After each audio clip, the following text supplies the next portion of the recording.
고려왕비실록 충무광과 충정왕 때 섭정으로 절대 권력을 누린 몽골 왕비 덕령공주. 고려사 권 89 열전 권제의 후비 충혜왕 후비 덕령공주. 충혜왕의 후비 덕령공주 영년진바는 원 진서무정왕 초팔의 딸이다. 충수광 17년 충혜왕이 원에 있을 때에 공주에게 장가들어 충무광과 장령공주를 낳았다. 공주는 일찍이 건동사 주지에게 요청하여 민천사에서 계를 받았다. 충혜왕이 흥서하고 충무광이 어려서 즉위하자 공주는 막 성년이 되어 궁중에서 살았는데 배전과 강윤충이 드나들면서 공주의 총애를 얻었다. 어떤 사람이 배전의 죄악을 기록하여 익명의 글을 판도사의 문에 붙였다. 공주가 여러 재상들을 불러 말하기를 이제부터 다시는 배전을 근시로 삼지 말라라고 하였으나 그 뒤에도 배전은 오히려 공주의 궁에 있으면서 일을 멋대로 하였다. 충무광의 몸이 좋지 않자 공주가 밀집부사 안목의 집으로 거처를 옮겨 서문을 모두 도맡아 처결하였다. 왕이 흥서하자 공주는 덕성부원군 기철과 정승왕후에게 정동행성의 일을 대신하기를 명하였다. 충정왕 때에도 공주가 상당히 정사에 관여하였으나 왕이 막을 수 없었다. 충정왕 2년에 원에 갔다가 공민왕 3년에 돌아왔다. 왕에게는 공주가 향수벌이 됨으로 섬기는 것이 매우 근실하였으며 삼전과 같이 받들었다. 공민왕 16년 원에서 정순숙의 공주로 책봉하였다. 우왕 원년에 흥서하자 경릉에 장사 지냈다. 우왕 3년 신효사에 있는 충혜왕의 진전에 부재하였다. 공양왕 2년 태묘에 부재하였다.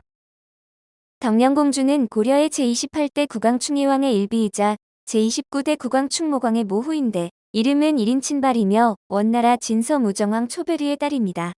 세조 쿠빌라이 칸의 4대손으로 아버지 초베르는 쿠빌라이 칸의 칠남인 오그룩치의 손자였으며 원나라 황제였던 문종과 칠촌 관계였습니다. 덕령공주는 쿠빌라이 칸의 막내딸 제국대장공주 쿠틀루킬미시의妹인 오그룩치의 증손녀이고 남편인 충혜왕은 쿠빌라이 칸의 딸 제국대장공주의 증손이므로 결국 충혜왕과 덕령공주는 팔촌이 됩니다.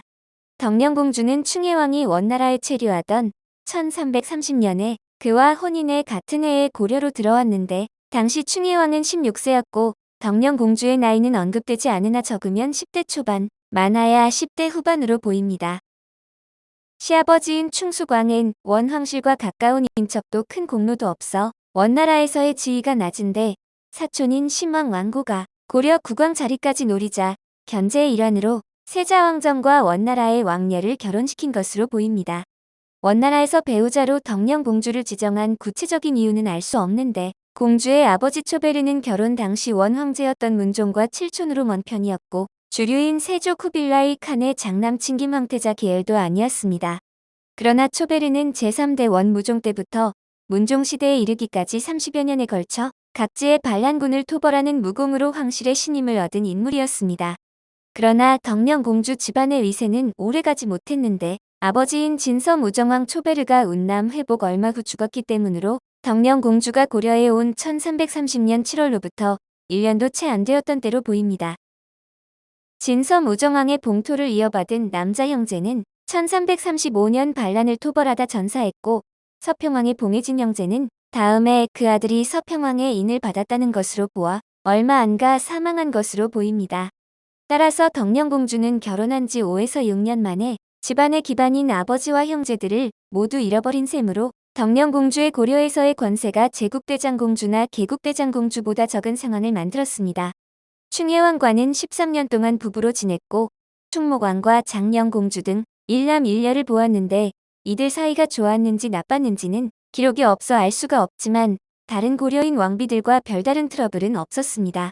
충혜왕은 덕령공주 이후에 희비 윤씨, 화비 홍씨, 은천 옹주 임씨와 차례로 혼인했음에도 관료의 아내를 비롯해 자신의 서모인 부왕 충수광의 삼비 경화공주와 충수광의 후궁 수비 권씨까지 강간을 했습니다.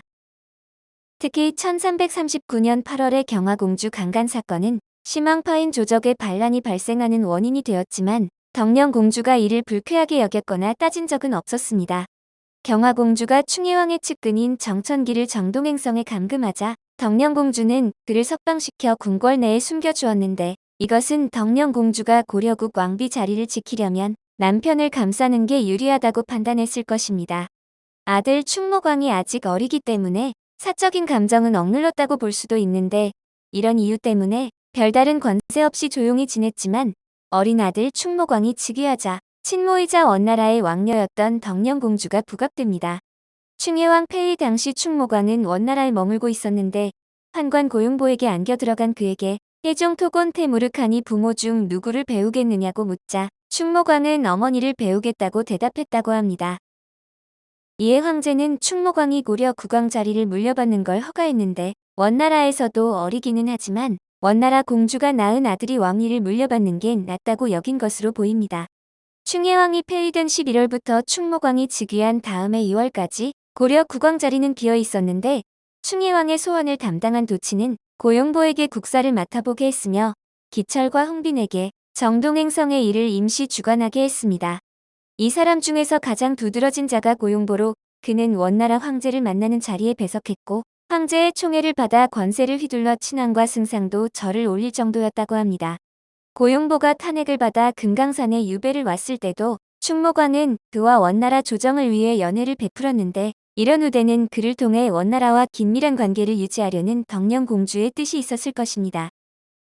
고용보는 기왕후와 긴밀했다고 하지만 확신하기는 어렵고 고용보가 강해진 뒤 기씨가 현직에서 멀어져 톡토와 기씨 일파가 정치 일선에서 물러나고 벨케 북하태평 고용보가 전국을 주도해 사이가 나빠진 것으로 보입니다. 고용보는 훗날 조일신의 난에 휘말려 도주한 후 승려로 위장해 해인사에 숨어 지내다 발각되어 공민왕에 의해 목숨을 잃었는데 세간에서는 공민왕의 형 충혜왕, 태의의 고용보가 도왔기 때문이라고 했습니다. 이런 전국 속에서 덕령공주가 정계의 핵심으로 자리 잡은 것으로 보이는데 충무광 책봉을 원나라에서 사신이 파견되었을 때 연회에서 덕령공주가 난면하고 왕은 서면했다고 합니다. 왕이 아닌 덕령공주가 난면했다는 것은 덕령공주가 수렴청정을 하고 있었음을 알 수 있는데 덕령공주는 실질적으로 권력을 장악하고 국정을 행사했습니다. 권력 행사의 매개는 충혜왕 일의 측근 세력으로 신예 전순몽 강현충 등이었고 이들은 충무광대의 인사권을 남용했지만 충혜왕의 폐행이 모두 덕령공주의 측근에 의해서 이루어지지는 않았습니다. 충무광대의 덕령공주의 최측근으로 두드러진 자들은 신예, 강현충 배전이었는데 1348년 아들 충무광이 12세의 나이로 승하하자 후사의 선정을 둘러싼 갈등이 발발하게 됩니다. 충무광은 충혜왕의 적장자라 큰 문제가 안 되었으나 충무광 사후의 상황은 달랐는데 후보자는 충혜왕과 희비 윤씨 사이에서 태어난 왕저와 충혜왕의 동복 남동생인 강릉대군 왕기였습니다. 덕령공주는 충무광이 위독해지자 재빠르게 움직이기 시작했는데 밀직부사 안목의 집에 옮겨 거주하면서 모든 사무를 처리하고 왕이 승하하자 기철, 덕비홍씨로 하여금 정동행성의 일을 주관하게 했습니다. 수렴청정의 정치적 영향력을 유지하고자 했던 것으로 기철은 기왕후 세력과의 연대로 고용한 것으로 보이지만 덕비홍씨와 기철에게 주관하라고 해놓고서도 정사는 자기가 처리해 형식적 절차로 보입니다. 덕비홍씨는 이재현을 원나라에 보내 새 왕을 간택할 것을 요청하는 표문을 올렸는데 당시 고려는 왕저보다는 강릉대군 왕기를 더 원했지만 원혜종은 왕저를 원나라에 불러 5월 애왕이 계승을 확정했습니다. 충정왕 즉위 과정에서 생모 희비 윤씨 세력과 덕령공주가 손을 잡았을 수도 있는데 희비는 고려인이고 덕령공주는 충무광 시대 일의 권력의 핵심이었기 때문입니다.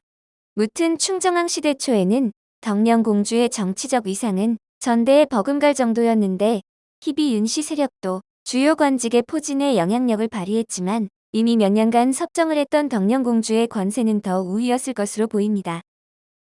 한편 장령공주는 1368년에 명태조 홍무제 주원장이 원나라의 수도 대도를 함락시켜 원나라 황실이 몽골로 도망가는 와중에 실종되었다. 1370년에 고려로 돌아왔습니다. 공민왕은 절개를 잃었다고 비판받은 장령공주를 어머니 덕령공주와 함께 지내도록 했는데 1367년 덕령공주는 원나라로부터 정순수기 공주로 다시 책봉되었고 우왕 원년에 생을 마감했는데 능묘는 경릉입니다. 덕령공주의 섭정은 성리학이 자리 잡히기 이전 고려와 전통적 몽골 사회의 관습에서 어느 정도 기인하는 측면이 있는데 한국에서는 일찍부터 목원제와 유사한 제도가 있었습니다. 종례혼이 허락되었고 적자 상속만을 인정하는 대신 딸이 있으면 대릴 사위에게 물려주고 며느리의 지위가 낮지 않았으며 신라 시대에도 북의 계승 원칙이기는 했지만 선덕여왕, 진덕여왕, 진성여왕이 즉위하기도 했습니다. 13세기 몽골 사회도 며느리가 가정이나 저치에서 결정을 내릴 수 있었고 칸을 선발하는 쿠를타이에서 후비와 공주가 참가하거나 모후 섭정의 기록을 찾아볼 수 있어 정사에 관여한 것은 그리 이상한 일이 아니었습니다. 덕령공주는 수렴청정을 하면서 아들인 충모광을 도와 여러 가지 업적을 남겼고 충모광 역시 12세로 요절할 때까지 신진사대부를 등용하고 권문세족들을 견제하는 등 미완의 명군이라는 평가를 받았습니다. 시동생 공민왕이 즉위한 후 고려가 반원 정책을 펼치지만 덕령공주는 섭정으로서 비교적 개념찬 행보를 보였기 때문에 몽골인이지만 공민왕에게 우대를 받았다고 할 수 있을 것입니다. 대체로 고려에 시집 온 원나라 공주들은 남편보다 더 먼저 죽어 단명한 편이었는데 덕령공주는 이례적으로 남편 충혜왕보다 31년이나 더 살다 죽었습니다. 생년이 기록되어 있지 않아 사망 당시 자세한 나이는 알 수 없으나 대략 60세 정도였을 것으로 추정되는데 덕령공주를 빼면 고려에 시집 온 몽골 공주들은 모두 40세를 못 넘기고 죽었습니다. 시호는 실전되었을 가능성이 높은데 덕령공주, 정순숙의 공주라는 칭호는 그녀가 생전에 받은 조노라 2명의 대왕을 섭정했고 우왕대까지 왕실의 큰어른으로 있었던 그녀에게 시호를 내리지 않을 가능성은 희박합니다. 오늘 고려왕비실록은 충모광과 충정왕 때 섭정으로 절대 권력을 누린 몽골 왕비 덕령공주였습니다.